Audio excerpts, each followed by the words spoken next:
What do you think the biggest pain points are that you're hearing about from your clients at the moment? I don't know if you'd describe it as pain. I don't even think they know what the pain is. I think they're open to listening to people who have ideas about how to address their workflows. Yeah. And they're open to people with new ideas that uses new tech, but they're all constrained by budget. So as soon as we get there's tools there that address budget, address how the workflows go, and then they turn around and then see that sitting within their own problems. Yeah. And then they go, oh, I didn't realize I had that problem. What is that pain point? So you ask them what the pain point is, and they seldom know until they take the conversation and expand it. Are you finding that it's the executive layer of businesses who are thinking about this first? Is there any of this that's bubbling from, the disruptive creative layer, or is this very much our pain points are about efficiency, about cost, about scale, about additional revenue opportunities? Or is some of it like, actually, our day-to-day needs to be easier, we need to remove some of this operational noise?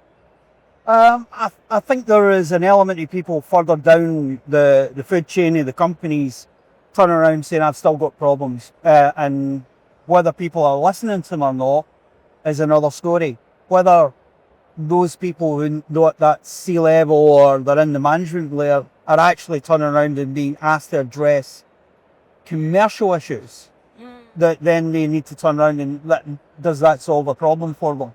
And the way that we're consuming media is changing. So the way that they need to solve these problems changes. And sometimes, as I said before, they don't know they have the problem until you talk them through it and you turn around and go, yeah, that would be better.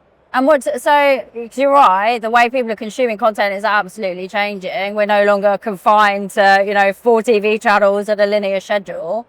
Do you think it's the volume of content that's driving costs up?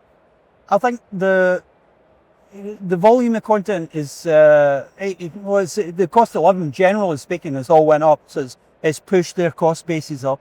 And then their budgets have been under pressure because their advertising's been suppressed. But also, a lot of people think that, you look things on TikTok and you're quick to look at it and they're very forgiving of it. They're not. What they want to do is the long form content, short form content, people are looking for quality. So you have to use the tools that are available to you through AI, through graphics as code, etc., to turn around and say this increases the quality of what we're doing. Do you think quality is the only kind of consideration? Because I think now people have an idea of kind of what kind of content they expect to see on each platform, right? They expect it to be optimized, not just in terms of, the size of the picture and all of that kind of stuff, but in terms of the viewing experience, like being able to add comments or interact with the content. The more you can make it appeal to all the age groups and the more appeal to how people are consuming, the better. But it's all about using tools to be able to do that. And the most of the conversations with the broadcasters, with federations, etc., they're struggling to work out how they maintain their market share. How do they increase that market share? How do they increase eyeballs on whatever medium it is that they want to go and watch? And the more tools that are brought to be able to do that, the easier it becomes for them to turn around and say, I can monetize that. And it's building community, isn't it? Because I think if we go back a few years for the cost of a Sky subscription, I can remember when at the beginning of all the unbundling, the kind of view that, unbundling, now you can get, all your sport for $10 a month or whatever. And at the time that seemed amazing because everyone thought, well, the Sky model was quite expensive. Now, if I sat down and added up all of the subscriptions across my family, it'd be eye-watering. And it's also, people would be more accepting of the fact that they'll subscribe to Netflix, Disney, Sky, all these channels, and they've all got subscription channels to them because it's kind of evolved through that. However, they still need to attract people that are going to watch it, because a wholly subscription model doesn't still stack up commercially. No, it doesn't sustain, does it? So subscription revenue alone doesn't sustain, and you do get churn.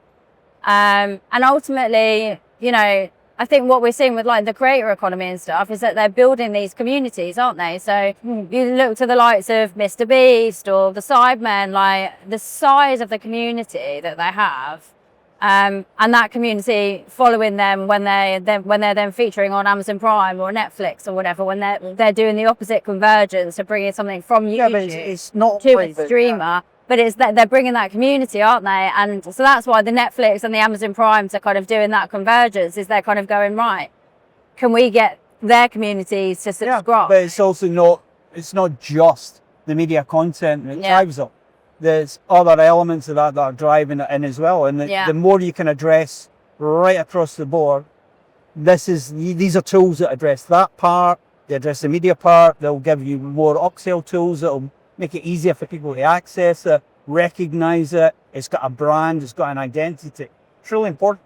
Yeah, we need to, it's all of those tools being able to maximize what the cost, the cost and ROI that you can extract from that content to be able to then optimize it on all the different platforms and put it in front and meet the audiences where they are. But we're the show full of people who love doing what they're doing, but ultimately, it's pointless doing what we're doing if you don't make money. Yeah.